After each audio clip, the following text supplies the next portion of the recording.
ஹல்லேலூயா, ஹல்லேலூயா. இயேசுவுக்கே புகழ், இயேசுவுக்கே நன்றி. மரியே வாழ்க, மரியே வாழ்க. நல்லா இருக்கீங்களா? சந்தோஷமா இருக்கீங்களா? இயேசுவில் அன்பார்ந்த சகோதர சகோதரிகளே, நம்ம எல்லாருமே தவக்காலத்துக்கு உள்ள நுழைஞ்சிருக்கிறோம். இந்த தவக்காலத்தில் ஆண்டவரின் பாடுகளை பற்றி எல்லாம் நம்ம தியானிக்கின்ற ஒரு காலகட்டமாக இந்த காலகட்டம் நமக்கு அமையுது. எல்லா வெள்ளிக்கிழமையும் தவறாம கோயிலுக்கு போற நிறைய பேர் நம்மளால பார்க்கலாம். திருப்பலிக்கு போறாங்களோ இல்லையோ, சிலுவை பாதைக்கு போற நிறைய பாட்டிங்களும் தாத்தாங்களும், திருப்பலிக்கு போறாங்களோ இல்லையோ, சிலுவை பாதைக்கு மிஸ் பண்ணாம போற நிறைய பேரை பார்த்துருக்கேன். ஏன்னா சிலுவை பாதை அவ்வளவு பிடிச்சமான ஒரு விஷயமா நிறைய பேருக்கு இருக்கு. அன்பார்ந்தவர்களே, இன்னைக்கு இந்த தவக்காலத்தில் உங்ககிட்ட பகிர்ந்து கொள்ளக்கூடிய சிந்தனை என்ன கேட்டீங்கன்னா, ஆண்டவருடைய பாடுகளை பத்திய, ஆண்டவருடைய பாடுகள் வழியாவே நம்ம பயணிக்கக்கூடிய ஒரு காரியம்தான். சஸ்பென்ஸ் உடைக்க விரும்பல. Praise the Lord, praise the Lord. அன்பார்ந்தவர்களே, நம்ம எல்லாருக்குமே உணவுனா ரொம்ப பிடிக்கும் இல்லையா? சாப்பாடு, உணவு விஷயம் அப்படின்னு வந்தாலே நமக்கு எல்லாருக்குமே பிடிக்கும். இந்த கொரோனான்னு ஒரு நோய் வந்துச்சு பாருங்களேன். இந்த நோய் வந்த டைம்ல எல்லாரையும் கம்முன்னு கப்பு சப்புன்னு வீட்டில் அடங்கி ஒதுங்கி சும்மா இருங்கடான்னு சொன்னா, நம்ம ஆளுங்க அப்பதான் புதுசா யூடியூப் சேனல் ஆரம்பிச்சு எப்படி எல்லாம் தோசை சுடலாம், எப்படி எல்லாம் ஜூஸ் செய்யலாம், எப்படி எல்லாம் விதவிதமா சாப்பாடு செய்யலான்ட்டு எல்லாமே மாஸ்டர் ஷெஃபா மாறின காலகட்டம் அது.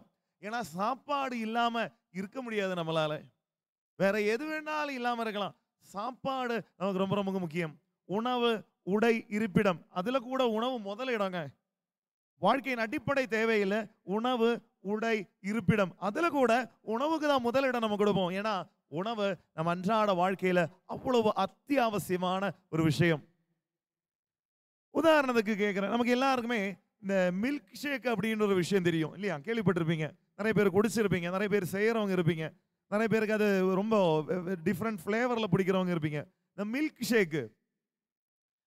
ஷேக்கு உதாரணத்துக்கு இப்போ அடிக்கிற வெயிலுக்கெல்லாம் பார்த்தீங்கன்னா, ஒரு மில்க் ஷேக் நம்ம அடிக்கிற வெயிலில் அப்படியே ரொம்ப டயர்டாக நிற்கிறோம். அந்த டைமில் ஒரு கிளாஸ் மில்க் ஷேக் கொடுத்தா நமக்கு எப்படி இருக்கும்? உண்மையை சொன்னால் அடிக்கிற ஷேக்குக்கு மில்க் ஷேக்கு போய் ஒரு கிளாஸ் மோர் கொடுத்தாலே நமக்கு பெரிய விஷயம் மாதிரி தோணும். அப்போ மில்க் ஷேக்கே கிடைச்சா யோசிச்சு பாருங்களேன். ஒரு கிளாஸ் மில்க் ஷேக்கு கிடைச்சா குடிச்சா நமக்கு என்ன கிடைக்குது? பல நேரங்களே நிறைய பேர் சொல்லக்கூடிய பார்த்துருக்கேன், ஒரு கிளாஸ் மில்க் ஷேக் சாப்பிட்டா ஒரு எனர்ஜி கிடைச்ச மாதிரி இருக்கும். கண்டிப்பாக ஒரு எனர்ஜி கிடைச்ச மாதிரி இருக்கும், கொஞ்சம் ரிஃப்ரெஷ் ஆன மாதிரி இருக்கும், வயிறில் கொஞ்சம் பசி அடங்கின மாதிரி இருக்கும், கொஞ்சம் ஒரு பூஸ்ட் கிடைச்ச மாதிரி, மறுபடியும் கொஞ்சம் நேரம் வேலை செய்யறதுக்கு ஒரு தெம்பு கிடைச்ச மாதிரி இருக்கும், வயிறு ஃபில்லான ஒரு சின்ன ஒரு நிறைவு கிடைச்ச மாதிரி இருக்கும், வாயில டேஸ்ட் கிடைச்ச மாதிரி இருக்கும். இப்படி ஒரு கிளாஸ் மில்க் ஷேக் சாப்பிட்டா நமக்கு எத்தனையோ விஷயங்கள் நடக்குது. ஒரு கிளாஸ் மில்க் ஷேக் சாப்பிட்டா இவ்வளோ காரியங்கள் நடக்குதே.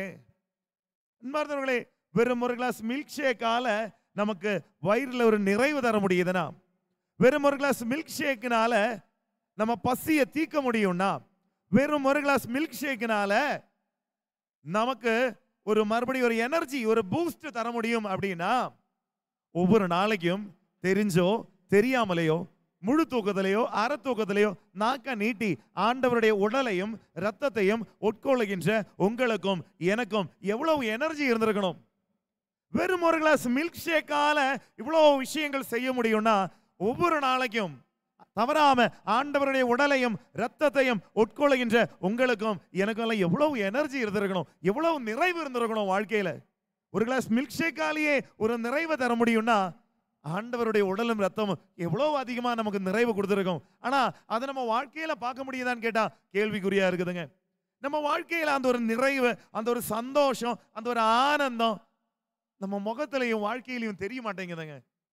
ஹல்லேலூயா, ஹல்லேலூயா, ஹல்லேலூயா.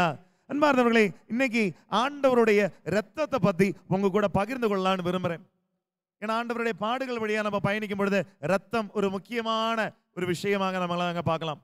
ஆண்டவருடைய ரத்தம் ரொம்ப ரொம்ப இம்பார்ட்டன்டான ஒரு விஷயம் கிறிஸ்தவ வாழ்க்கையில. இந்த கொரோனா காலகட்டத்தில் பார்த்தீங்கன்னு வைங்களேன், இந்த கொரோனா ரொம்ப பீக்கில் இருந்த டைமில் நம்ம திருத்தந்தை போப் பிரான்சிஸ் ஒரு அருமையான ஒரு ஸ்டேட்மெண்ட் ஒன்று அந்த டைமில் சொல்லியிருந்தார். இந்த வேக்சினேஷன்லாம் கண்டுபிடிக்கிறதுக்கு முன்னாடியே, அந்த வேக்சினேஷன் கண்டுபிடிக்கிறதுக்கு ஓடிக்கிட்டு இருந்த அந்த டைமில் நம்ம திருத்தந்தை சொல்லியிருந்த ஒரு அருமையான ஒரு ஸ்டேட்மெண்ட், ஆண்டவருடைய ரத்தத்தை நான் ஒவ்வொரு நாளைக்கு எனக்குள்ள செலுத்துறேன், எந்த வைரஸ் கிருமியால என்ன தோக்கடிக்க முடியும்? ஆண்டவருடைய ரத்தத்தை ஒவ்வொரு நாளைக்கும் நான் என் உடம்புல செலுத்திட்டு இருக்கேன். சும்மா ஒரு மருந்தையோ ஏதோ ஒரு ஆன்டிவெனமோ ஏதோ ஒரு என்ன சொல்றது ஆன்டிபாக்டீரியல் இன்ஜெக்ஷனோ ஆன்டி வைரல் இன்ஜெக்ஷனோ நம்ம செலுத்துறது கிடையாது. நம்ம செலுத்திக்கிட்டு இருக்கிறது விண்ணையும் மண்ணையும் படைத்த உங்களையும் என்னையும் மீட்ட அந்த ஆண்டவரின் மாசு மறுபற்ற ஆட்டுக்குட்டியினுடைய ரத்தத்தை ஒவ்வொரு நாளைக்கும் நீங்களும் நானும் உடலுக்குள்ள செலுத்திக்கிட்டு இருக்கோம். எந்த வைரஸ் கிருமியாலங்க நம்மளை தோக்கடிக்க முடியும்? ஹல்லேலூயா, ஹல்லேலூயா, ஹல்லேலூயா. இயேசுவுக்கே புகழ், இயேசுவுக்கே நன்றி. மரியே வாழ்க, மரியே வாழ்க. நமக்கே தெரியும் ரத்தம் அப்படின்னா எவ்வளவு அத்தியாவசியமான ஒரு விஷயம் அப்படின்ட்டு. உடல்ல ரத்தம் அவ்வளவு அத்தியாவசியமான ஒரு விஷயங்க. ரத்தம் இல்லைனா மட்டும் யோசிச்சு பாருங்களேன், எப்படி இருக்கும் வாழ்க்கை? எவ்வளவு மோசமான வாழ்க்கையா இருக்கும் ரத்தம் இல்லைனா. இதை எப்போ உணர்ந்தேன் தெரியுங்களா? நான் பெங்களூர்ல படிச்சுக்கிட்டு இருக்கேன் காலகட்டத்தில், நாங்கள் படிச்சுக்கிட்டு இருக்க செமினாரிக்கு பக்கத்திலேயே பார்த்தீங்கன்னா எங்களுக்கு ஒரு கேன்சர் இன்ஸ்டிடியூட் ஒன்று இருந்தது. அந்த கேன்சர் இன்ஸ்டிடியூட்ல எப்போ பார்த்தாலும் நிறைய நோயாளிங்க இருப்பாங்க. எப்பயாவது அவங்களுக்கு பிளட் கொடுக்கறதுக்கு அந்த மாதிரி ஏதாவது தேவைங்களுக்கெல்லாம் அந்த பக்கமாக போவோம். ஒரு நாளைக்கு ஒரு அண்ணன் நாங்கள் படிச்சுக்கிற செமினாரிக்கு வந்தார். பிளட்டு தேவை அப்படின்னு சொல்லிட்டு உடனே வாட்ட சாட்டமாக யார் இருக்கான்னு பார்த்தாங்க. என்னை பார்த்துட்டு இப்போ பிளட்டு கொடுத்துட்டு வா அப்படின்னு சொன்னாங்க. நானும் அந்த அண்ணன் கூட கிளம்பி போனேன். அந்த அண்ணன் கூட கிளம்பி போகும்போது அதுக்கப்புறம் தான் அங்கே போனோன்னு தெரிஞ்சது பிளட்டு முழுசாக தேவை கிடையாது, இந்த பிளாஸ்மா தான் எடுக்கிறாங்க அப்படின்னு சொல்லிட்டு. ரத்தத்திலேயே இருக்கக்கூடிய ஒரு வெள்ளை கலரில் ஒரு விஷயம் முழுசாக கேட்டால் எனக்கு என்னன்னே தெரியாது. ஒரு பிளாஸ்மா பிளட்டு ஒரு கையிலேருந்து எடுத்து இன்னொரு கையில் ஏற்றி வச்சுட்டு இருந்தாங்க. யாருக்குன்னு பார்த்தீங்கன்னா இந்த அண்ணன் கூட்டிகிட்டு போகிறதுக்கு வந்தார் இல்லையா, அந்த அண்ணனுடைய ஒய்ஃபுக்கு. அவங்க என்ன ப்ராப்ளம் கேட்டிங்கன்னா, அவங்க leukemia 3rd stage cancer patient, blood கேன்சரில் 3rd ஸ்டேஜில் இருக்கிறவங்க. எந்த அளவுக்கு பாதிக்கப்பட்டிருக்காங்கன்னா, வாரத்தில் 2 தடவையாவது பிளாஸ்மா சேஞ்ச் பண்ணல, அந்த உடம்புல இருக்கிற அவங்களுடைய பிளாஸ்மாவை சேஞ்ச் பண்ணலைன்னா அவங்களால உயிரோடவே இருக்க முடியாது. இந்த அண்ணன் ஓடி ஓடி நடக்கிறார். எங்கே இந்த கிடைக்கும், எங்கே இந்த கிடைக்கும்? வாரத்தில் 2 தடவை மாற்றணும், எங்கே இந்த கிடைக்குது? அதுவும் அதே பிளட் குரூப்பில் இருக்கணும், உடம்புல வேற எந்த நோய் இருக்கக்கூடாது. இன்னைக்கு எல்லாம் எங்கே இது கிடைக்கிறது? மாசத்துக்கு ஒரு தடவையா கிடைக்கிறது கஷ்டம். இவங்க வாரத்துக்கு 2 தடவை மாற்றி ஆகணும் உங்க உயிரோடு இருக்கணும்னாவே. அந்த அளவுக்கு இவர் ஓடிக்கிட்டு இருக்கிறார். அப்போ பிளட் கொடுத்துக்கிட்டு இருக்க டைம்ல நான் இந்த அண்ணன் கூட பேச்சு கொடுத்துட்டு இருந்தேன். இந்த அண்ணன் சொன்னாரு, பிரதர் வாழ்க்கையில என்ன இருந்தோம், அன்னைக்கு நான் பிரதரா இருந்தேன், பிரதர் வாழ்க்கையில என்ன இருந்தோம், என்ன பிரயோஜனம்? நிறைய சொத்து இருக்குது, நிறைய பணம் இருக்குது, பதவி இருக்குது, என்னத்துக்கு பிரயோஜனம்? ரத்தம் இல்லைனா இதெல்லாம் என்னத்துக்கு யூஸ் ஆகும் பிரதர்?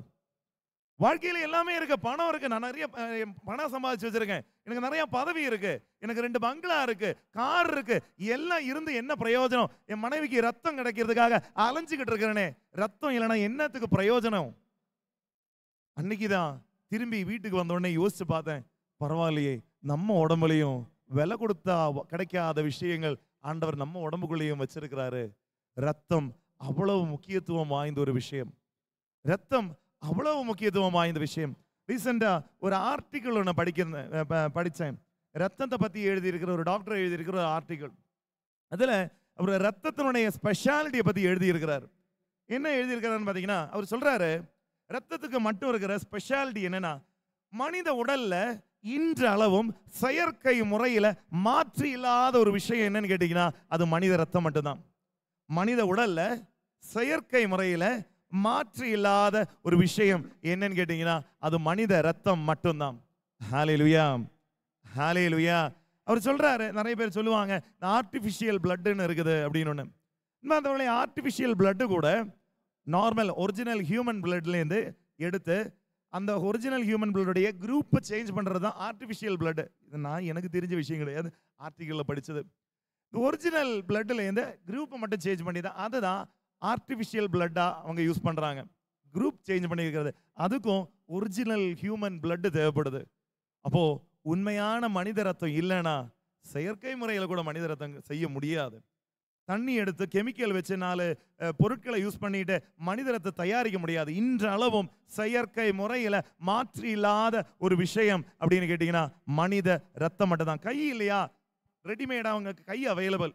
இன்னைக்கு இதயம் இல்லைன்னா கூட இதயம் செஞ்சு தரதுக்கு மெட்டீரியல்ஸ் இருக்குது. இன்னைக்கு என்னென்ன விஷயம்லாம் நமக்கு இழந்து போனாலும் எல்லாத்துக்கும் செயற்கை முறையில இன்னைக்கு கண்டுபிடிச்சிடலாம். ஆனா மனித ரத்தத்துக்கு மற்றும் இன்று அளவும் செயற்கை முறையில மாற்று கிடையாது. அவ்வளவு முக்கியத்துவம் வாய்ந்த ஒரு விஷயம் என்னன்னு கேட்டீங்கன்னா மனித ரத்தம் தாங்க.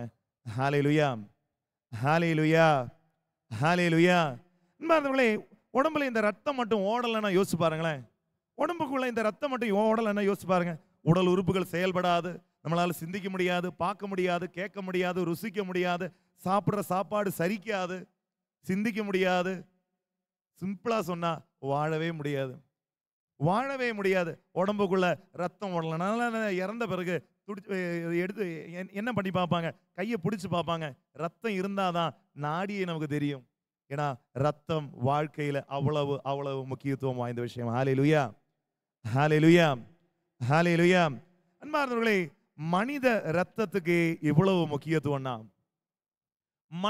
சாதாரண மனித ரத்தத்துக்கு இவ்வளவு முக்கியத்துவம் இருக்குன்னா யோசிச்சு பாருங்க, ஆண்டவருடைய ரத்தம் எவ்வளவு அதிகமாக முக்கியத்துவம் வாய்ந்ததாக இருந்திருக்கணும். மனித ரத்தத்துக்கே இவ்வளவு முக்கியத்துவம், இவ்வளவு இம்பார்ட்டன்ஸ் வாழ்க்கையில இருக்குதுன்னா கொஞ்சம் யோசிச்சு பாருங்களேன், ஆண்டவருடைய ரத்தம் எவ்வளவு அதிகமாக முக்கியத்துவம் வாய்ந்த ஒரு விஷயமா நம்ம வாழ்க்கையில இருக்கணும். ஹல்லேலூயா, ஹல்லேலூயா, ஹல்லேலூயா. அன்பார்ந்தவர்களே, இன்னைக்கு நம்ம சிந்திக்கக்கூடிய விஷயம், இந்த ரத்தம் என் வாழ்க்கையில என்ன செய்யுது, ஆண்டவருடைய ரத்தம் என் வாழ்க்கையில என்ன செய்யுது. ஏன்னா பலருக்கும் ஆண்டவருடைய ரத்தத்தை பத்தி முழுசா என்னன்னு தெரிய மாட்டேங்குது. ஆண்டவருடைய ரத்தம் என் வாழ்க்கையில என்ன செஞ்சு கொடுக்குது, ஆண்டவருடைய ரத்தத்தால எனக்கு என்ன நடக்குது, பலருக்கும் தெரிய மாட்டேங்குது. இன்னைக்கு இதன் வழியாக அத ஒரு சில கருத்துக்கள் உங்களோட பகிர்ந்து கொள்ளலாம்னு நினைக்கிறேன். முதல்ல ஒரு இன்ஃபர்மேஷனுக்காக ஒரு விஷயம், ஆண்டவருடைய ரத்தம் இந்த உலகத்துல பல இடங்கள்ல ஒரு இந்த யூக்கரிஸ்டிக் மிரக்கல், நற்கருணை அற்புதங்கள் நடந்த பல இடங்கள்ல இந்த பிளட் சாம்பிள்ஸ் கலெக்ட் பண்ணி இருக்கிறாங்க. உலகத்தினுடைய பல மூலைகளிலிருந்து பிளட் சாம்பிள், இந்த ரத்தத்தினுடைய சாம்பிள்லாம் கலெக்ட் பண்ணிட்டு எல்லா இடத்துலையும் கலெக்ட் பண்ணி இருக்கிறாங்க. கலெக்ட் பண்ணி அதை டெஸ்ட் பண்ணி பார்த்துருக்காங்க. எல்லா இடத்துலையும் டெஸ்ட் பண்ணியும் ஒரே ஒரு பிளட் குரூப் தான் அவங்களுக்கு இது வரைக்கும் அமெரிக்காவில் நடந்தது, இந்தியாவில் நடந்தது, ஆஸ்திரேலியாவில் நடந்தது, இத்தாலியாவில் நடந்தது, இப்படி உலகம் பூரா எங்கெங்கெல்லாம் அந்த நற்கருணை அற்புதங்கள் ஓஸ்தி திருவுடலா மாறி இருக்கிறதும், இல்லைன்னா அந்த திராட்சை ரசம் ஆண்டவருடைய ரத்தமா ஒரிஜினல் பிளட்டா மாறி இருக்கிறது, இப்படி நடந்த இந்த அற்புதங்கள் எல்லாம் அதுலேருந்து எடுத்த சாம்பிள்ஸை டெஸ்ட் பண்ணிட்டு கன்க்ளூட் பண்ணியிருக்கிறாங்க, ஆண்டவருடைய ரத்தம் AB பாசிட்டிவ், ஆண்டவருடைய ரத்தம் AB பாசிட்டிவ் அப்படின்னு சொல்லிட்டு கன்க்ளூட் பண்ணியிருக்காங்க. உங்களை யாருக்காவது AB பாசிட்டிவ் இருந்ததுன்னா சந்தோஷப்பட்டுக்கலாம், எனக்கு ஆண்டவருடைய ரத்தம் ஓடிக்கிட்டு இருக்குன்னு. ஹல்லேலூயா, ஹல்லேலூயா, ஹல்லேலூயா. அன்பார்ந்தவர்களே, ஆண்டவருடைய ரத்தம் நம்ம வாழ்க்கையில நமக்கு என்ன செஞ்சு கொடுக்குது, ஆண்டவருடைய ரத்தம் நம்ம வாழ்க்கையில நமக்கு என்ன செஞ்சு கொடுக்குது? மொதல் விஷயம், 4-5 விஷயம் நம்ம பார்க்க போறோம். அதுல மொதல் விஷயம், ஆண்டவருடைய ரத்தம் என் வாழ்க்கையில செஞ்சு கொடுக்கக்கூடிய மொதல் விஷயம், ரத்தம் எனக்கு உயிர் தருது. ரத்தம் எனக்கு வேற விதத்துல சொன்னா வாழ்வு தருது. ரத்தம் எனக்கு உயிர் தருது, வாழ்வு தருது. நமக்கே தெரியும், இந்த உலகத்துல நம்ம உயிரோடு இருக்கணும்னா உடம்புக்குள்ள என்ன ஓடணும்? ரத்தம் ஓடணும். ரத்தம் இருந்தாதான் உயிர் அப்படின்றது நமக்கு தெரியும். அன்பானவர்களே, இந்த உலக வாழ்க்கை வாழ மனித ரத்தம் தேவைனா அந்த உலகத்துல போயிட்டு விண் உலகத்துல போய் வாழணும்னா அங்க மனித ரத்தம் கிடையாது, ஆண்டவருடைய ரத்தம் தேவை. அவ்வளவுதான் வித்தியாசம். மனித உலகத்துல வாழறதுக்கு மனித ரத்தம் தேவைப்படுவது போல விண்ணகத்தில் போய் வாழ அவருடைய ரத்தம் தேவைப்படுது. ஹல்லேலூயா, ஹல்லேலூயா, ஹல்லேலூயா. இயேசுவுக்கே புகழ். யோவான் நற்செய்தி 6வது அதிகாரம் 53வது இறைவார்த்தை. யோவான் நற்செய்தி 6வது அதிகாரம் 53வது இறைவார்த்தையில ஆண்டவர் அருமையான விதத்தில் சொல்லுவார், மானிட மகனுடைய சதையை உண்டு அவருடைய இரத்தத்தை குடித்தால் ஒழிய நீங்கள் வாழ்வடைய மாட்டீர்கள். மானிட மகனுடைய சதையை உண்டு அவருடைய இரத்தத்தை குடித்தால் ஒழிய நீங்கள் வாழ்வு அடைய மாட்டீர்கள், வாழ்வு அடைய மாட்டீர்கள். ஹல்லேலூயா, ஹல்லேலூயா. அது இந்த உலக வாழ்வு கிடையாது, அந்த உலக வாழ்வை பத்தி ஆண்டவர் சொல்றார். இந்த உலக வாழ்வு முடிச்ச பிறகு நம்ம எல்லாம் அங்க போனோம். இந்த இந்த உலக வாழ்க்கை முடிச்ச பிறகு நம்ம எல்லாருமே அங்க போய் நிக்கணும் கியூல. அங்க போய் நிக்கும் பொழுது அங்க கையில செக் லிஸ்ட் இருக்கும். பேதர்கிட்ட தானே கீ இருக்கு. ஒவ்வொருத்தவங்களையும் திறந்து உள்ள விடுறதுக்கு கையில ஒரு செக் லிஸ்ட் இருக்கும். செக் லிஸ்ட்ல என்னென்ன இருக்குன்னு பாத்தீங்கன்னா ஒரே ஒரு விஷயம் தான். விண்ணகத்துக்குள்ள போறதுக்கு ஆண்டவர் சொல்றாரு, மானிட மகனுடைய சதையையும் அவருடைய ரத்தத்தையும் உட்கொண்டிருக்காங்களான்றது first check list. First check list. ஹalleluya, ஹalleluya. அந்த இடத்துல போய் நின்னுட்டு நான் 12 வருஷம் அந்த கோயில்ல செயலாளரா பணியாற்றி இருக்கேன். நான் 30 வருஷம் ஒரு குருவானவராக வேலை பார்த்துருக்கிறேன். அங்கே பண்ணியிருக்கேன். அந்த ஸ்கூலில் பிரின்சிபலாக இருந்திருக்கிறேன். அந்த இடத்துல நான் அங்கே அது பண்ணியிருக்கேன், இது பண்ணியிருக்கிறேன்னு சொல்லிட்டு போனால் உள்ள என்ட்ரி ஃபீஸ் என்ட்ரி போக முடியாதாமா. அங்கே உள்ள என்ட்ரி ஆகிறதுக்கு ஒரே ஒரு கண்டிஷன் மட்டும்தான். மானிட மகனுடைய சதையை உண்டு அவருடைய இரத்தத்தை குடித்தால் ஒழிய வாழ்வு அடைய மாட்டீர்கள். ஹalleluya, ஹalleluya, ஹalleluya. இயேசுவுக்கே புகழ், இயேசுவுக்கே நன்றி. பழைய ஏற்பாட்டில் முழுசா எடுத்து பாருங்களேன். பழைய ஏற்பாட்டில் எல்லா இடங்கள்லையும் பார்த்தீங்கன்னா இந்த ரத்தத்துக்கு அவ்வளோ முக்கியத்துவம் கொடுத்துருப்பாங்க. ஆண்டவர் எல்லாவற்றையும் சாப்பிடலான்னு சொல்லிட்டுனாலும் ஒரே ஒரு விஷயத்தை மட்டும் விட்டு வைங்கன்னு சொல்லுவார். என்ன விஷயம்னு பார்த்தீங்கன்னா, என்ன வேணா சாப்பிடுங்க, ஆனால் ரத்தத்தை மட்டும் சாப்பிடக்கூடாது. பைபிளில் பல இடங்கள் எடுத்து பாருங்களேன். உதாரணத்துக்கு தொடக்க நூல் 9ஆவது அதிகாரம் 4-5 இறைவார்த்தைகள் பார்த்தீங்கன்னா அங்க எல்லாத்தையும் சாப்பிடலாம், ஆனா ரத்தத்தை மட்டும் சாப்பிடக்கூடாது. ரத்தம் உயிராகிய ரத்தம் அப்படின்ட்டு தான் அங்க சொல்லுவோம். அதே மாதிரி இணை சட்டம் 12:23, லேவியர் புத்தகம் 17:11, இப்படி எல்லா இடங்களையும் எடுத்து பார்த்தீங்கன்னா ரத்தத்தை மட்டும் உட்கொள்ளக்கூடாது, ரத்தத்தை மட்டும் சிந்தக்கூடாது. ஏன்னா அதுல தான் உயிர் இருக்குது. ஏன்னா ரத்தத்துல தான் உயிர் இருக்குது, ரத்தம் தான் உயிர். இப்படி பல இடங்கள்ல ரிப்பீட்டேஷன் பண்ணி நம்ம அங்க சொல்லிக்கிறத பார்க்கலாம். பழைய ஏற்பாடுல ரத்தத்துல உயிர் இருக்கிறதுனால அதை சாப்பிடக்கூடாதுன்னு சொன்ன ஆண்டவர் புதிய ஏற்பாட்டுக்கு வரும்பொழுது உண்மையான உயிர் பெற, உண்மையான வாழ்வு பெற என் ரத்தத்தை குடித்தாலுடைய அது பெற முடியாதுன்னு சொன்னார்.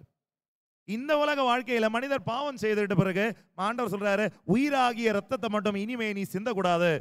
பாவம் செய்த மனிதர்களை பார்த்து ஆண்டவர் சொல்றாரு, உயிராகிய ரத்தத்துல உயிர் இருக்கிறதுனால அதை மட்டும் நீ சிந்தக்கூடாது, அதை மட்டும் நீ சாப்பிடக்கூடாதுன்னு சொன்ன கடவுள் புதிய ஏற்பாட்டுக்கு வரும்பொழுது கிளியரா வெளிப்படுத்தி கொடுக்கிறார். உண்மையான வாழ்வு பெற, இந்த உலக வாழ்வு கிடையாது, உண்மையான வாழ்வு பெற, நிலையான வாழ்வு பெற நீ என்னுடைய ரத்தத்தை குடித்தாலுடைய பெற முடியாது. ஹalleluya, ஹalleluya, ஹalleluya. இயேசுவுக்கே புகழ், இயேசுவுக்கே நன்றி. அப்போ முதல் விஷயம், ஆண்டவருடைய ரத்தம் நமக்காக செஞ்சு தரக்கூடிய முதல் விஷயம், ரத்தம் நமக்கு உயிர் தருது. இன்னொரு விதத்தில் சொன்னா ரத்தம் நமக்கு வாழ்வு தருது. ஹalleluya, ஹalleluya. இரண்டாவது விஷயம், ஆண்டவருடைய ரத்தம் நம்முடைய வாழ்க்கையில செஞ்சு தரக்கூடிய இரண்டாவது முக்கியமான விஷயம், ரத்தம் பாதுகாப்பு தருது. ரத்தம் பாதுகாப்பு தருது. நமக்கு தெரியும், நம்ம உடம்புக்குள்ள இந்த வெள்ளை அணுக்கள் அப்படின்னு சொல்லுவாங்க, WBC, ஒயிட் பிளட் செல்ஸ். இதனுடைய வேலை என்னன்னு தெரியுங்களா?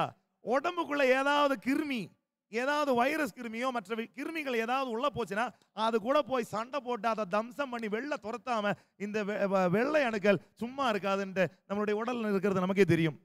இந்த வெள்ளை அணுக்களோட வேலையே போய் உடலை பாதுகாக்கணும். எந்த இடத்துல அடிபட்டாலும் போய் அந்த இடத்த கிளியர் பண்ணணும். அந்த இடத்துல ஒரு கிருமிகள் கூட இல்லாத மாதிரி அந்த இடத்த போய் கிளீன் பண்ணி அந்த இடத்த சுத்தம் பண்றது தான் இந்த வெள்ளை அணுக்களுடைய வேலை. சிம்பிளா சொன்னா ரத்தத்தினுடைய வேலை. ஹalleluya, ஹalleluya. அன்பார்ந்தவர்களே, அதே மாதிரி தான் இந்த ரத்தம் எப்படி மனித உடலை பாதுகாக்குதோ அதே போல ஆண்டவருடைய ரத்தம் விண்ணக வீட்டிற்காக இந்த உடலை பாதுகாக்குது. ஆண்டவருடைய ரத்தம் விண்ணக வீட்டிற்காக இந்த உடலை பாதுகாக்குது. ஹalleluya, ஹalleluya. பழைய ஒரு பாடல் கேள்விப்பட்டிருப்பீங்க, இரத்த கோட்டைக்குள்ளே நான் நுழைந்து விட்டேன், இனி எதுவும் அணுகாது, எந்த தீங்கும் தீண்டாது. இரத்த கோட்டைக்குள்ளே நான் நுழைந்து விட்டேன். என்னது இந்த இரத்த கோட்டை? நமக்கு இரும்பு கோட்டை கேள்விப்பட்டிருப்போம், வெண்கல கோட்டை கேள்விப்பட்டிருப்போம், மரத்தாலான கோட்டைகள் கேள்விப்பட்டிருப்போம். இப்ப எல்லாம் பாத்தீங்கன்னா கான்கிரீட் கோட்டைகளை பார்த்துக்கிட்டு இருக்கிறோம். என்ன இந்த இரத்த கோட்டை? இரத்த கோட்டைனா என்னது? இரத்த கோட்டையை பார்க்கணும்னா அப்படியே பைபிளை கொஞ்சம் விடுதலை பயணத்துக்கு திருப்பினீங்கன்னா 12வது அதிகாரத்துல இந்த இரத்த கோட்டையை பார்க்க முடியும். விடுதலை பயணம் 12வது அதிகாரம் 7வது இறைவார்த்தையில ஆண்டவர் இஸ்ராயேல் மக்கள் கிட்ட ஒரு விஷயம் சொல்லுவாரு.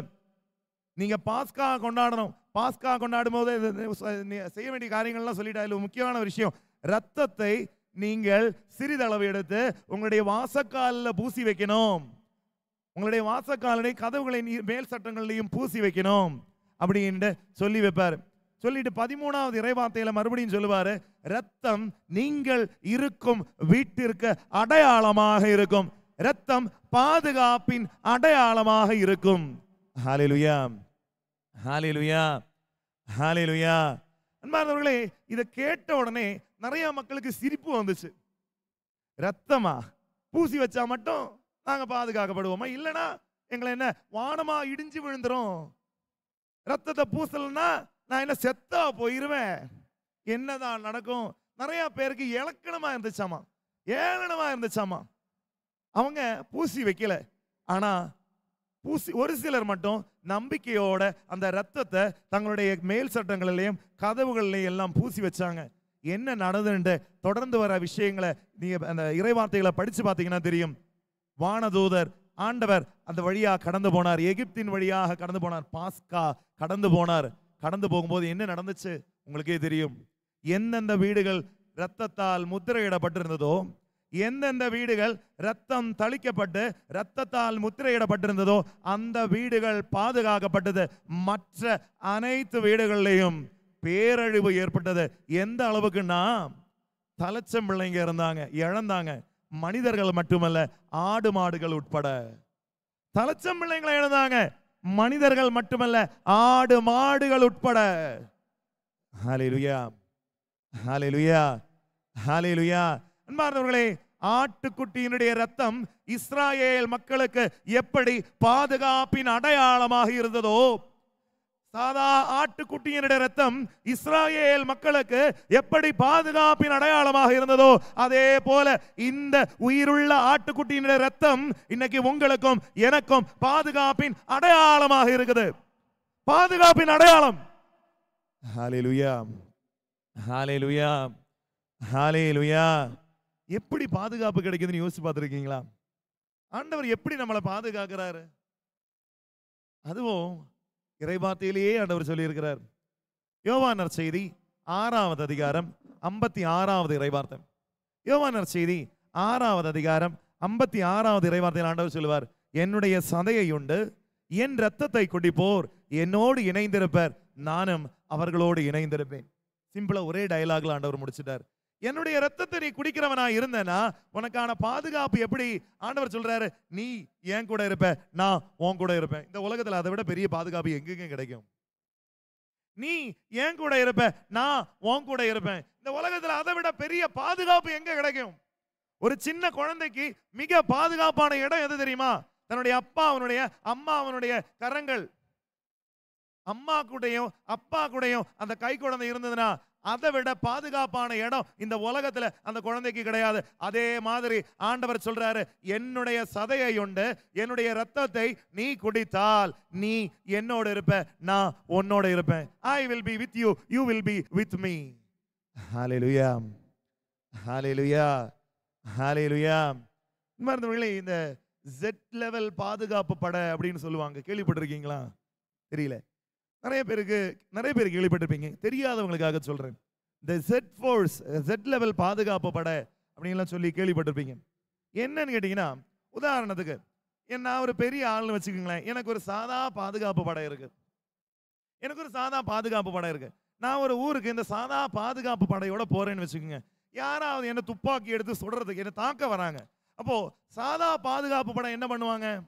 அவனை திருப்பி சுட்டு அவனை அடிச்சு தம்சம் பண்ணி உண்டு இல்லைன்னு பண்றாங்க. இதுதான் சாதா பாதுகாப்பு படை பண்ணக்கூடிய வேலை. இதே Z லெவல் பாதுகாப்பு படையா இருந்ததுன்னா என்ன பண்ணணும்? இதே Z ஃபோர்ஸ் என்ன, Z லெவல் பாதுகாப்பு படையோட நான் போறேன், யாராவது என்னை தாக்க வராங்கன்னா இவங்க செய்ய வேண்டிய வேலை என்ன தெரியுமா? அவனை தாக்குறது கிடையாது, என் முன்னாடி வந்து நின்று எனக்கு வர குண்டை அவங்க நெஞ்சில ஏத்துக்கணும். அதுதான் Z ஃபோர்ஸினுடைய ஸ்பெஷாலிட்டி. தாக்குறது அவங்களுக்கு எண்ணம் கிடையாது, பாதுகாக்கிறது தான் அவங்களுக்கு எண்ணம்.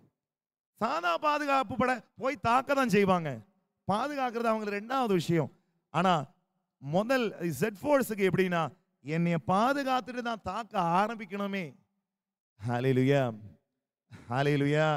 அன்பார்ந்தவர்களே, இந்த உலகத்துல எப்படிப்பட்ட செட் ஃபோர்ஸாலையும் கொடுக்க முடியாத பாதுகாப்பை ஆண்டவர் தராரு. என்னுடைய மானிட மகனுடைய சதையை உண்டு அவருடைய இரத்தத்தை குடித்தால் நீ என்னோடு இருப்பாய், நான் உன்னோடு இருப்பேன். ஹல்லேலூயா, ஹல்லேலூயா, ஹல்லேலூயா. அன்பார்ந்தவர்களே, மனித வாழ்க்கைன்றது நமக்கு எல்லாருக்குமே தெரியும், ஒரு போராட்டம். இந்த உலகத்துல சாத்தானோட ஒவ்வொரு நாளைக்கும் நம்ம போராடிக்கிட்டே இருக்கிறோங்க, கஷ்டப்பட்டு போராடிக்கிட்டு இருக்கோம். இதுல பல இடங்கள்ல நம்ம விழுவோம், அடி வாங்குவோம், உத வாங்குவோம். பல நேரங்களில் நம்ம சாத்தான வெற்றி கொள்ளுவோம், ஒரு சில நேரங்களில் நம்ம அடிபடுவோம். இப்படி போராட்டம் அப்படின்னு வரும்போது அடிப்படதான் செய்யும். சண்டைன்னு வந்தா சட்டை கிழியதான் செய்யும் ஒரு தமிழ் டயலாக்ல இருக்குல்ல, அதே மாதிரி சண்டைன்னு வரும்போது அடிப்படதான் செய்யுங்க. ஒரு சில நேரங்கள்ல நம்ம அடிபடுவோம். இப்படி இந்த மனித வாழ்க்கை என்கின்ற போராட்டத்துல நீங்களும் நானும் வெற்றி பெறணுமா? அதுக்கும் இறைவார்த்தை நமக்கு ஒரு விஷயம் சொல்லி கொடுக்குது. இறைவார்த்தை நமக்கு சொல்லி தருது. திருவெளிப்பாடு புத்தகம் 12வது அதிகாரம் 11வது இறைவார்த்தை. திருவெளிப்பாடு புத்தகம் 12வது அதிகாரம் 11வது இறைவார்த்தையில் ஆண்டவர் சொல்றாரு, ஆட்டுக்குட்டி சிந்திய இரத்தத்தாலும் தாங்கள் பகர்ந்த சான்றாலும் அவர்கள் அவனை வென்றார்கள். ஆட்டுக்குட்டி சிந்திய இரத்தத்தாலும் தாங்கள் பகர்ந்த சான்றாலும் அவர்கள் அவனை வென்றார்கள். எவனை வென்றார்கள்? சாத்தானை வென்றார்கள். அப்போ சாத்தான வெல்லக்கூடிய ஆயுதம் ஆட்டுக்குட்டி சிந்திய ரத்தம் தான்.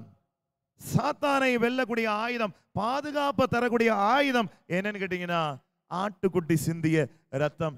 இந்த ரத்தம் நமக்கு பாதுகாப்பு கவசமா இல்லாம மனித வாழ்க்கை போராட்டத்துல அடிப்படதான் செய்வோம். அதனாலதான் முடிஞ்ச அளவுக்கு ஒவ்வொரு நாளைக்கும் திருப்பலி பாருங்க, ஆண்டவருடைய உடலையும் ரத்தத்தையும் உட்கொள்ளுங்க. இந்த வாழ்க்கை போராட்டத்துல ஆண்டவருடைய உடலும் ரத்தமும் இல்லாம வாழ்க்கை போராட்டத்துல வெற்றி காண முடியாது அப்படின்னு மறுபடியும் திருச்சபை நமக்கு சொல்லி தருது. திருப்பலி, திரு ரத்தம் முக்கியத்துவம் வாய்ந்தது. ஹல்லேலூயா, ஹல்லேலூயா, ஹல்லேலூயா. இயேசுவுக்கே புகழ். அன்பார்ந்தவர்களே, அப்போ இரண்டாவது முக்கியமான விஷயம், ஆண்டவருடைய ரத்தம் என் வாழ்க்கையில எனக்கு செஞ்சு தரக்கூடிய இரண்டாவது முக்கியமான விஷயம், ரத்தம் பாதுகாப்பு தருது. ரத்தம் பாதுகாப்பு தருது. மூணாவது விஷயம் ரத்தம் தூய்மைப்படுத்துது. ரத்தம் தூய்மைப்படுத்துது. நம்ம உடலுக்கு வெளியில இருக்கிற அழுக்கெல்லாம் நம்ம தண்ணி ஊற்றி கழுவி டெய்லிக்கும் குளிச்சு தூய்மைப்படுத்திக்கிட்டு இருக்கோம். உள்ள இருக்கிற அழுக்கெல்லாம் எப்படி வெளியில போகுதுன்னு என்னைக்கா யோசிச்சு பார்த்துருக்கீங்களா? அதுவும் சயின்ஸ் சொல்லி தருது. ரத்தம் நம்ம உடம்புல இருக்கிற அழுக்கு எல்லாத்தையும் கிளீன் பண்ணி கொடுக்குது.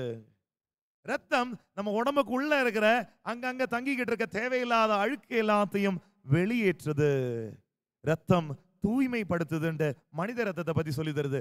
அதே போல ஆண்டவருடைய ரத்தம் நம்முடைய எல்லா பாவங்களிலிருந்தும், எல்லா நோய்களிலிருந்தும், எல்லா துன்பங்களிலிருந்தும் நம்மை தூய்மைப்படுத்துது. ஹல்லேலூயா, ஹல்லேலூயா, ஹல்லேலூயா.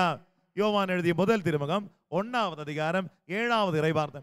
1 யோவான் 1வது அதிகாரம் 7வது இறைவார்த்தையில இப்படி நம்ம படிப்போம், அவர் மகனாகிய இயேசு கிறிஸ்துவின் ரத்தம் நம்ம எல்லா பாவங்களிலிருந்தும் தூய்மையாக்கும். நம்ம எல்லா பாவங்களிலிருந்தும் தூய்மையாகும். அன்பார்ந்தவர்களே, கையில பைபிள் இருந்தா அந்த இறைவார்த்தையை எடுத்து பாருங்களேன். கையில பைபிள் இருந்தா அந்த இறைவார்த்தையை எடுத்து பாருங்க. அவர் மகனாகிய இயேசுவின் ரத்தம் நம்ம எல்லா பாவங்களிலிருந்தும் தூய்மையாகும். பக்கத்துல ஏதாவது பிராக்கெட் இருக்கான்னு பாருங்களேன். ஏதாவது பிராக்கெட் இருக்கா? ஒண்ணுமே இல்லை. சரி, ஏதாவது ஃபுட் நோட் இருக்கான்னு பாருங்களேன். ஏதாவது ஃபுட் நோட் இருக்கா? ஒண்ணுமே இருக்காது. அன்பார்ந்தவர்களே, எல்லா பாவங்களிலிருந்தும் தூய்மையாக்கும்னு சொன்னா எல்லா பாவங்களிலிருந்து தூய்மையாக்கும். Without any exception. எல்லா பாவங்களிலிருந்தும், அது எவ்வளோ பெரிய பாவமா இருந்தாலும், அது நீ எவ்வளோ பெரிய விபச்சாரியா இருந்தாலும், எவ்வளோ பெரிய கொலைகாரனா இருந்தாலும், எவ்வளோ பெரிய ஏமாத்துக்காரனா இருந்தாலும், ஆண்டவருடைய இரத்தத்தால் நீ கழுவப்பட்டால் நிச்சயம் தூய்மை அடைவாய். ஹல்லேலூயா, ஹல்லேலூயா, ஹல்லேலூயா. இயேசுவுக்கே புகழ், இயேசுவுக்கே நன்றி. மரியே வாழ்க, மரியே வாழ்க. எபிரேயருக்கு எழுதிய திருமுகம் 9வது அதிகாரம் 22வது இறைவார்த்தை. எபிரேயருக்கு எழுதிய திருமுகம் 9வது அதிகாரம் 22வது இறைவார்த்தை. இறைவார்த்தை நமக்கு இப்படிதான் சொல்லும், உண்மையிலேயே திருச்சட்டத்தின்படி ஏறக்குறைய எல்லாமே இரத்தத்தினால் தூய்மையாக்கப்படுகின்றது. நல்லா கவனிக்கணுங்க, இறைவார்த்தை சொல்லி தருது, உண்மையிலேயே திருச்சட்டத்தின்படி ஏறக்குறைய எல்லாமே தூய்மையாக்கப்படுவது இரத்தத்தினால் தான். இரத்தம் சிந்துதலின்றி பாவ மன்னிப்பு கிடையாது. இரத்தம் சிந்துதலின்றி பாவ மன்னிப்பு கிடையாது. ஹல்லேலூயா, ஹல்லேலூயா. பழைய ஏற்பாடு முழுசா எடுத்து பாருங்களேன். இந்த பாவம் போக்கும் பலி அப்படின்னு சொல்லிட்டு ஒரு பலியை பத்தி ஆண்டவர் சொல்லியிருப்பார். இந்த பாவம் போக்கும் பலியில ரத்தம் சிந்தறது ஒரு முக்கியமான விஷயம். ஏன்னா ரத்தத்தால மட்டும்தான் பாவத்தை கழுவ முடியும். ரத்தத்தால மட்டும்தான் சொல்றது குறைகளை நீக்க முடியும் அப்படின்ட்டு இறைவார்த்தையில நம்ம படிப்போம். அதனாலதான் இந்த ஆண்டவரை 40வது நாள் கோயில்ல அர்ப்பணிக்கிறதுக்கு கொண்டு போகும்போது கூட அந்த புறாக்களை கொண்டு போய் கொடுத்ததாக நம்ம பார்ப்போம். இப்படி அவங்க புறாக்களை கொண்டு போவாங்க, ஆடுகளை கொண்டு போவாங்க, இந்த மாடுகளை கொண்டு போவாங்க. இப்படி என்னதுக்குன்னு கேட்டீங்கன்னா, இந்த ரத்தத்தை செலுத்தி தங்களுடைய பாவம் போக்கும் பலியை ஒப்பு கொடுக்கறதுக்காக. அப்ப ரத்தம் சிந்தாம பாவம் மன்னிப்பு கிடையாதுன்னு அதனால தான் எபிரேயர் எழுதிய திருமுகத்தில் நம்ம படிக்கிறோம். வேற உதாரணம் சொல்லணும்னா, இந்த ரத்தம் தூய்மையாக்குறத பத்தி வேற உதாரணம் நம்ம விடுதலை பயணத்தில் பார்த்தீங்கன்னா, இந்த சீனாய் மலையில உடன்படிக்கை நேரத்தில் ஆண்டவர் மக்களை சந்திக்க வர்றதுக்கு முன்னாடி மோசே கிட்ட சொல்லியிருப்பார், மோசேங்க பார், நான் மக்களை சந்திக்க வர போறேன், போய் மக்களை தூய்மைப்படுத்து அப்படின்னு சொல்லிட்டு மோசேயை அனுப்பியிருப்பார். அப்ப மோசே போய் மக்களை தூய்மைப்படுத்துகின்ற விதத்தை பார்த்தீங்கன்னு வைங்களேன், எப்படி இருக்குமா? இந்த விடுதலை பயணத்துல மோசே போய் மக்கள்கிட்ட சொல்லுவார், மக்களை இந்த பாருங்க, ஆண்டவர் நம்ம கூட பேச வராரு, நீங்க உங்களையே தூய்மைப்படுத்திக்கணும். எப்படி தூய்மைப்படுத்துவாரு? ஆண்டவர் கொடுத்த 10 கட்டளைகளை என்ன பண்ணுவாரு? ஒவ்வொரு கட்டளையா வாசிப்பார். உதாரணத்துக்கு முதல் கட்டளை, நானே உங்கள் கடவுளாகிய ஆண்டவர், என்னை தவிர வேறு தெய்வம் உன் வாழ்க்கையில் இருக்கக்கூடாது அப்படின்னு சொல்லிட்டு அந்த கட்டளை படிச்சு அந்த கட்டளைக்கான விளக்கம் சொல்லிட்டு புரிஞ்சுதான்னு கேட்டு என்ன பண்ணுவாரு? அங்க ஒரு சொம்புல ஒரு ஆட்டுக்குட்டியோட ரத்தத்தை வச்சிருப்பார். அப்புறம் ஹிசோப்பு செடி, நம்ம ஞாயிற்றுக்கிழமை எல்லாம் பாடுறோமே, ஈசோ புல்லினால் என்மேல் தெளியுண்டு, அந்த ஈசோ புல்லு ஹிசோப்பு செடி பக்கத்துல கொஞ்சம் வச்சிருந்தார். அந்த ஹிசோப்பு செடியை இந்த ஆட்டுக்குட்டியோட ரத்தத்துல துவைச்சு மக்கள் மேல தெளிச்சு, இந்த ரத்தம் உடன்படிக்கையின் அடையாளமாக இருக்கும் அப்படின்னு சொல்லிட்டு ஒவ்வொரு தடவை இந்த மாதிரி 10 கட்டளைகளுக்கு ரத்தத்துல துவைச்சு மக்கள் மேல தெளிச்சு கடைசியில இறைவார்த்தை சொல்லி முடிக்கும், மக்களை தூய்மைப்படுத்தினார். ஹல்லேலூயா, ஹல்லேலூயா. ரத்தத்தால் மக்களை தூய்மைப்படுத்தினார்.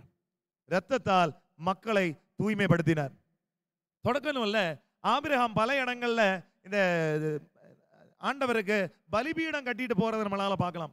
இப்படி ஒரு முறை ஆபிரகாம் ஒரு இடத்துக்கு போயிட்டு பலிபீடத்தை கட்டுவார். பலிபீடம் கட்டினதுக்கு அப்புறம் தான் யோசிப்பாரு, பலிபீடத்தை தூய்மைப்படுத்தணுமே. உடனே என்ன பண்ணுவாரு? அந்த பக்கத்துல ஒரு ஆட்டுக்குட்டி மேய்ஞ்சுக்கிட்டு இருக்கும். அந்த ஆட்டுக்குட்டியை வெட்டி அதனுடைய ரத்தத்தை எடுத்து பலிபீடத்தினுடைய 4 மூலைகளையும் தெளிச்சு இறைவார்த்தை சொல்லும், பலிபீடத்தை தூய்மைப்படுத்தினார். இப்படி பழைய ஏற்பாடு முழுசா எடுத்து படிச்சு பாருங்க, ரத்தம் சிந்துதல் இன்றி பாவ மன்னிப்பு கிடையாது. அதனாலதான் எபிரேயர் 9:22 நம்ம படிச்சோம், உண்மையிலேயே திருச்சட்டத்தின்படி ஏறக்குறைய எல்லாமே ரத்தத்தினால் தூய்மையாக்கப்படுகின்றது. ரத்தம் சிந்துதல் இன்றி பாவ மன்னிப்பு கிடையாது. ஹல்லேலூயா, ஹல்லேலூயா, ஹல்லேலூயா. அன்பார்ந்தவர்களே, எபிரேயருக்கு எழுதிய திருமுகம் 13வது அதிகாரம் 12வது இறைவார்த்தை. எபிரேயர் 13:12 இறைவார்த்தையில் நம்ம இப்படி படிப்போம், இயேசுவும் தாம் சொந்த இரத்தத்தால் மக்களை தூயவராக்க நகர வாயிலுக்கு வெளியே பாடுபட்டார். இயேசுவும் தாம் சொந்த இரத்தத்தால் மக்களை தூயவராக்க நகர வாயிலுக்கு வெளியே பாடுபட்டார். இப்போ அந்த எபிரேயர் 9:22 எபிரேயர் 13:12 சேர்த்து படிச்சீங்கன்னா எப்படி தெரியுமா இருக்கும்?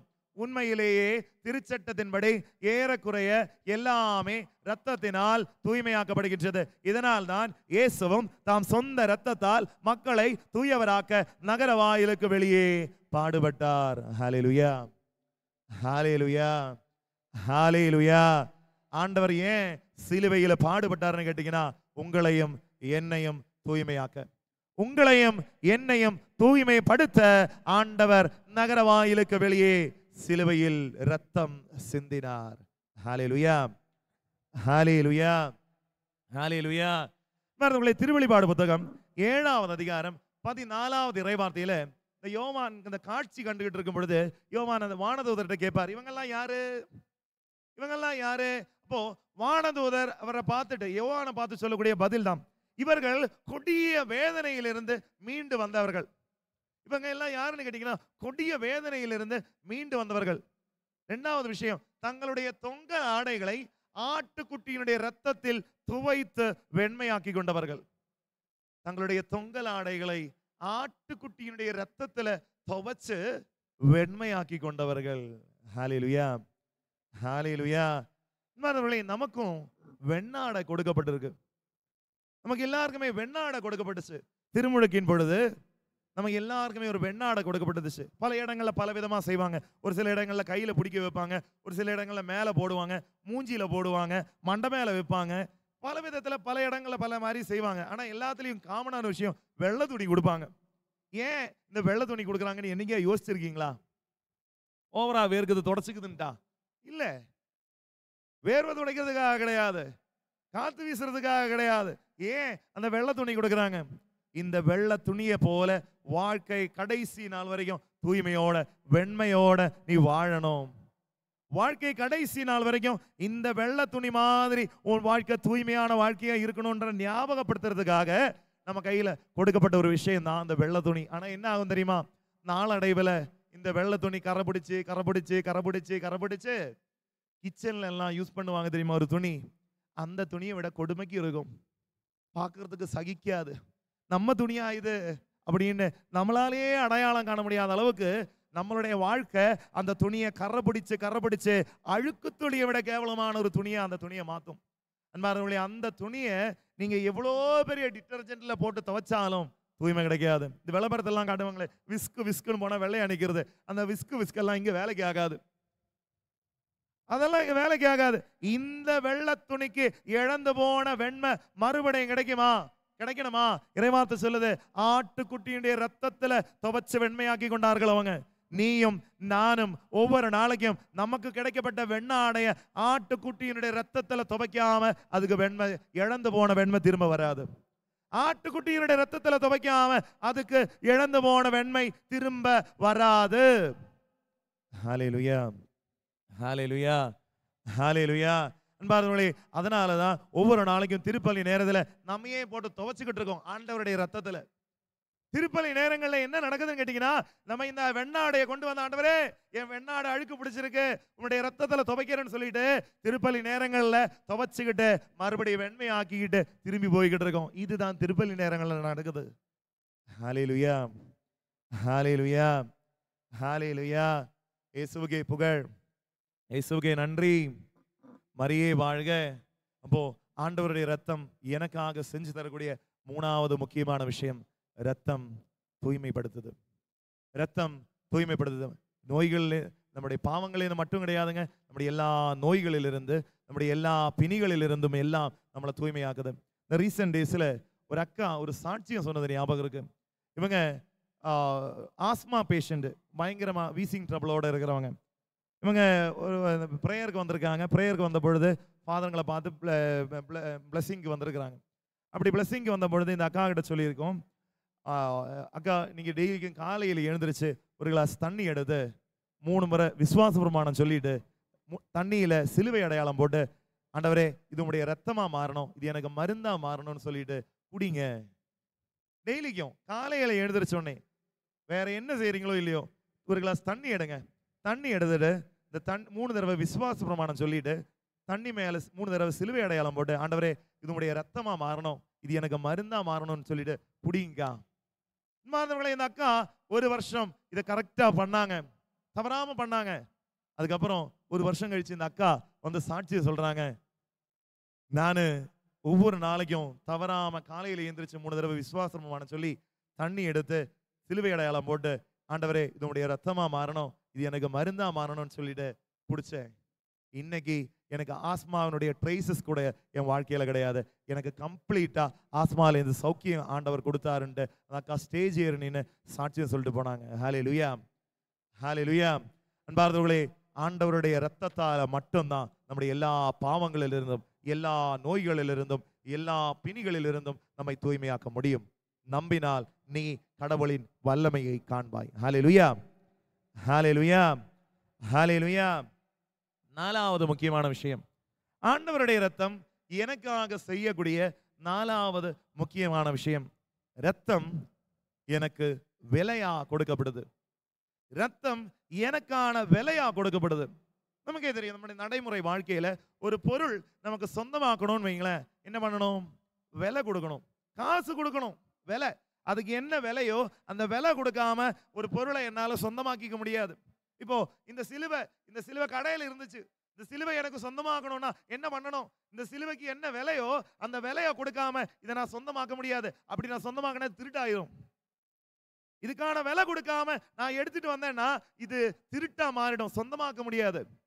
ஹல்லேலூயா, ஹல்லேலூயா. அன்பார்ந்தவர்களே, என்ன விலையோ அதை கொடுத்தாதான் அதை கிடைக்கும். இனி அதே இடத்துல இந்த சிலுவை ஒரே ஒரு பீஸ் தான் இருக்குதுன்னு வைங்களேன், இதை வாங்கறதுக்கு 10 பேர் லைன்ல நிக்கிறாங்க. இந்த 10 பேர் மத்தியில இது எனக்கு சொந்தமாகணும் அப்படின்னா நான் என்ன பண்ணணும்? அவ்வளவுதான். அதிகமா விலை கொடுத்தா பத்தாது. 10 பேர் இருந்தா 10 பேருக்கும் அதிகமா, 10 பேரை விட அதிகமா நான் விலை கொடுத்தாதான். மற்றவங்க எல்லாம் இதுக்கு 1000 ரூபாய் சொல்லும் பொழுது இதுக்கு நான் 1001 சொல்லாம இது எனக்கு சொந்தமாகாது. 10 பேராலையும் கொடுக்க முடியாத விலையை நான் கொடுத்தாதான் இது எனக்கு சொந்தமாகும். ஹல்லேலூயா. இப்ப யோசிச்சு பாருங்களேன், உங்களையும் என்னையும் சொந்தமாக்க ஆண்டவருக்கு ரத்தம் விலையா கொடுக்கப்பட வேண்டியிருந்துச்சு. உங்களையும் என்னையும் சொந்தமாக்க ஆண்டவருக்கு ரத்தம் விலையா கொடுக்கப்பட வேண்டியிருந்துச்சு. ஹல்லேலூயா, ஹல்லேலூயா, ஹல்லேலூயா. இயேசுவுக்கே புகழ், இயேசுவுக்கே நன்றி. கொரிந்தியருக்கு எழுதிய முதல் திருமுகம் 6வது அதிகாரம் 19, 20 இறைவார்த்தைகள். கொரிந்தியருக்கு எழுதிய முதல் திருமுகம் 6வது அதிகாரம் 19, 20 இறைவார்த்தைகள். பவுலடியார் அழகா சொல்லுவார், நீங்கள் உங்களுக்கு உரியவர் அல்ல. You are not your own. நீங்கள் உங்களுக்கு உரியவர் அல்ல, கடவுள் உங்களை விலை கொடுத்து மீட்டெடுத்துள்ளார். சும்மா கடையில இருந்து தூக்கிட்டு வரல, சும்மா கை தூக்கிட்டு வரல, உங்களை விலை கொடுத்து மீட்டெடுத்து இருக்கிறாரு. உங்களை விலை கொடுத்து இருக்கிறார், விலை கொடுத்து வாங்கி இருக்கிறார். சும்மா அள்ளி போட்டுக்கிட்டு வரல. உங்களுக்கு என்ன விலையோ அதை விட அதிகமான விலை கொடுத்து உங்களையும் என்னையும் மீட்டிருக்காருன்னு பவுலடியார் நமக்கு ஞாபகப்படுத்தி கொடுக்கிறார். ஹல்லேலூயா, ஹல்லேலூயா, ஹல்லேலூயா. என்ன விலை? என்ன விலை நாங்க இருக்குதுங்களா? இல்ல. விலை என்னன்னு தெரியணுமா? திருவெளிப்பாடு புத்தகம் 5வது அதிகாரம் 9வது இறைவார்த்தையில பாத்தீங்கன்னா அங்க விலை அங்க நம்மளால பார்க்கலாம். அங்க இறைவார்த்தையில நம்ம இப்படி படிப்போம். திருவெளிப்பாடு புத்தகம் 5வது அதிகாரம் 9வது இறைவார்த்தை, நீர் கொல்லப்பட்டீர், உமது இரத்தத்தால் குலம், மொழி, நாடு, மக்களிடம் ஆகிய அனைத்திலிருந்தும் மக்களை கடவுளுக்கென்று விலை கொடுத்து மீட்டெடுத்துள்ளீர். மக்களை விலை கொடுத்து மீட்டெடுத்துள்ளீர். உம்முடைய இரத்தத்தால் மக்களை விலை கொடுத்து கடவுளுக்கென்று மீட்டெடுத்துள்ளீர். ஹல்லேலூயா, ஹல்லேலூயா. இன்னும் புரியுற மாதிரி படிக்கணுமா? பேதுரு எழுதிய திருமுகம் எடுத்து பாருங்க.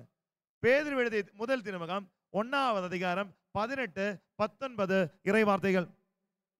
அந்த பேதுரு அங்க அழகா சொல்லி வைப்பார், உங்கள் மூதாதையரிடமிருந்து வழி வழியாய் வந்த வீணான நடத்தையிலிருந்து உங்களை விடுவிக்க கொடுக்கப்பட்ட விலை என்னவென்று தெரியும். என்னவென்று தெரியும்? என்னது அது? அவர் சொல்றாரு, அது பொன்னும் வெள்ளியும் போன்ற அழிவுக்கு உட்பட்ட ஒன்று கிடையாது. அது பொன்னும் வெள்ளியும் போன்ற அழிவுக்கு உட்பட்ட ஒரு விஷயம் கொடுத்து நீங்க மீட்கப்படல. மாறாக மாசு மறுவற்ற ஆட்டுக்குட்டியை போன்ற இயேசு கிறிஸ்துவின் உயர் மதிப்புள்ள இரத்தமாகும். ஹல்லேலூயா, ஹல்லேலூயா. பேதுரு நமக்கு ஞாபகப்படுத்தி கொடுக்கிறார், நீங்களும் நானும் மீட்கப்பட்டது ஏதோ அழியக்கூடிய பொன்னாலேயோ பொருளாலேயோ கிடையாது.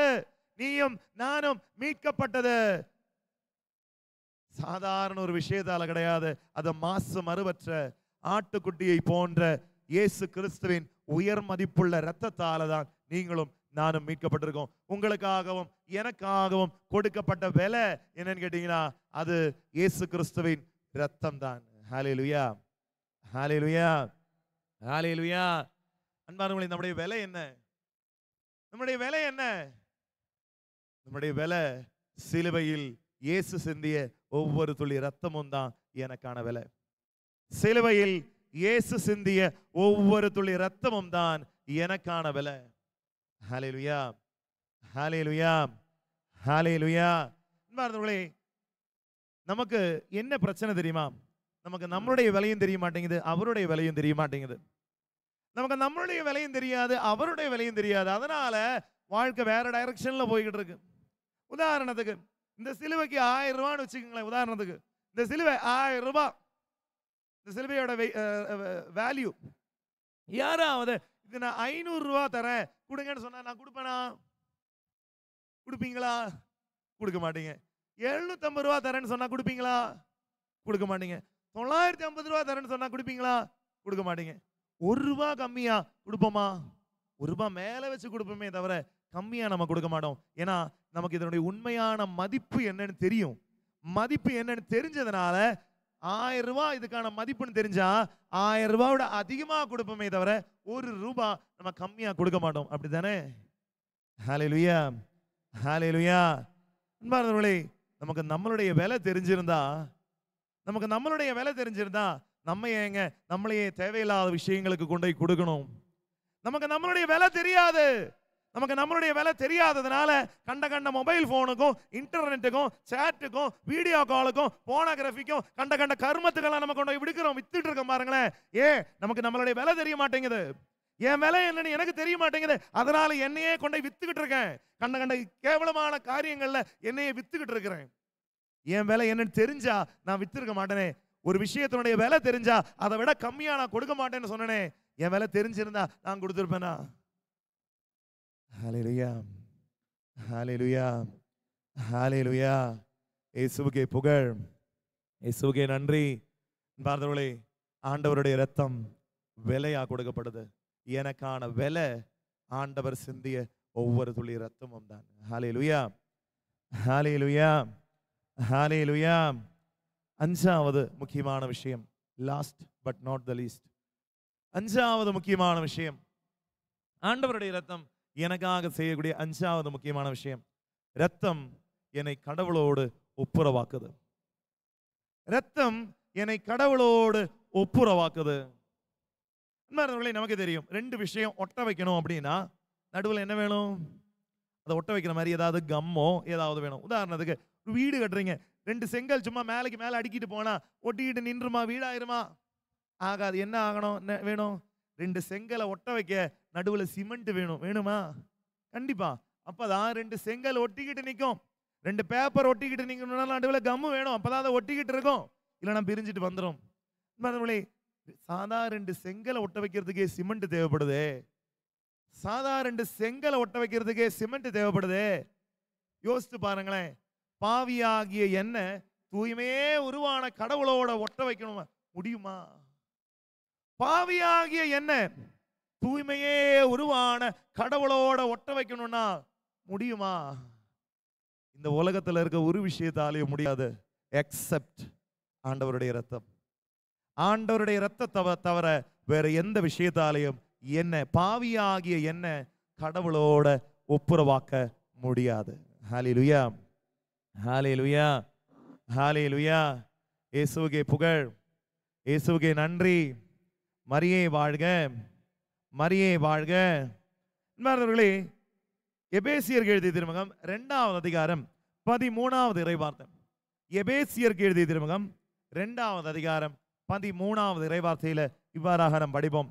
ஒரு காலத்தில் தொலையில் இருந்த நீங்கள் இப்பொழுது இயேசு கிறிஸ்துவோடு இணைந்து அவரது இரத்தத்தின் மூலம் அருகில் கொண்டு வரப்பட்டுள்ளீர்கள். ஒரு காலத்தில் விலகி போயிருந்தீங்க, ரொம்ப தூரத்துக்கு போயிருந்தீங்க, கடவுளை விட்டு விலகி போயிட்டீங்க. ஆனா இப்போ இயேசு கிறிஸ்துவோடு இணைந்து அவருடைய இரத்தத்தின் மூலம் நீங்கள் அருகில் பக்கத்துல கொண்டு வரப்பட்டுள்ளீங்க. நீங்க கடவுளோட ஒப்புரவாக்கப்பட்டுள்ளீர்கள். ஹல்லேலூயா, ஹல்லேலூயா, ஹல்லேலூயா. இயேசுவுக்கே புகழ், இயேசுவுக்கே நன்றி. சிலுவையில் இயேசு சிந்திய இரத்தத்தால் விண்ணில் உள்ளவை, மண்ணில் உள்ளவை, காணப்படுபவை, காணப்படாதவை அனைத்தையும் தம்மோடு ஒப்புரவாக்குமாறு சிலுவையில் இயேசு சிந்திய இரத்தத்தால் எல்லாவற்றையும் ஒப்புரவாக்குமாறு கடவுள் திருவுள்ளமனார். ஹல்லேலூயா, ஹalleluya, ஹalleluya. அன்பார்ந்தவர்களே, 5 முக்கியமான விஷயங்கள் நம்ம பார்த்தோம். ஆண்டவருடைய இரத்தம் எனக்காக செஞ்சு தரக்கூடிய 5 முக்கியமான விஷயங்கள். இவ்வளவுதான் செய்தான்னு கேட்டா இல்ல, எத்தனையோ அதிகமான விஷயங்கள் நமக்கு செய்ய நேரத்தின் காலத்தில் கொஞ்சம் டைம் நமக்கு இல்லாதனால இருக்கிற விஷயத்தை கொஞ்சம் சுருக்கமா நான் சொல்லியிருக்கிறேன். 5 முக்கியமான விஷயங்கள். முதல் விஷயம், ரத்தம் நமக்கு உயிர் தருது. இன்னொரு விஷயத்தை மித்தத்தில் சொன்னா, ரத்தம் வாழ்வு தருது. 2, ரத்தம் பாதுகாப்பு தருது. 3, ரத்தம் தூய்மைப்படுத்துது. 4, ரத்தம் விலையா கொடுக்கப்பட்டிருக்கு. 5, ரத்தம் ஒப்புரவாக்குது. இது எல்லாமே ரத்தம் தான் செய்யுது. இது எல்லாமே ஆண்டவருடைய ரத்தம் தான் எனக்காக செஞ்சு கொடுக்குது. இப்படிப்பட்ட ரத்தத்தை தான் ஒவ்வொரு நாளைக்கும் திருப்பலி நேரத்துல நீங்களும் நானும் உட்கொள்வது. ஆகவே ஆண்டவருடைய ரத்தத்துக்கு கொடுக்க வேண்டிய மதிப்பை கொடுப்போம். திருப்பலி நேரங்கள் எல்லாம் பயபக்திகளோட நிற்போம். ஆண்டவருடைய உண்மையிலேயே இறங்கி வருகின்ற நேரம் அது. எனக்காக சிந்தப்படுகின்ற நேரம் அது. எனக்காக சிலுவையில உயிர் கொடுக்கின்ற நேரம் அது என்பதை உணர்ந்து ஒவ்வொரு நாளைக்கும் திருப்பலி காணும் போதெல்லாம் பயபக்தியோட நிற்போம். ஆண்டவருடைய பாடுகளில் நம்ம இணைப்போம். இந்த தவக்காலத்துல ஆண்டவருடைய பாடுகளை தியானிக்கிறதோட மட்டும் நிக்காம அந்த பாடுகளை நம்மளையும் இணைக்கணுங்க. அந்த பாடுகளை நம்மளையும் இணைக்கணும். ஆண்டவருடைய பாடுகளோட சேர்ந்து நம்மளும் வாழ ஆரம்பிக்கணும். ஆண்டவருடைய இரத்தத்தோட நம்முடைய வாழ்க்கையை இணைச்சு வைக்கணும். நீங்களும் நானும் வாழ்வு பெற, பாதுகாக்கப்பட, தூய்மைப்படுத்தப்பட, விலையா கொடுக்கப்பட, கடவுளோட ஒப்புரவாக்க ஆண்டவருடைய இரத்தத்தில் நம்மையே கழுவுவோம், நம்மையே இணைப்போம். ஆண்டவர் நம் ஒவ்வொருவரையும் நிறைவான விதத்தில் ஆசீர்வதிப்பாராக. தந்தை, மகன், தூய ஆவியானவர் உங்கள் ஒவ்வொருவரையும் ஆசீர்வதிப்பாராக. ஆமென். Praise the Lord. Praise the Lord. Hallelujah. Hallelujah. Hallelujah.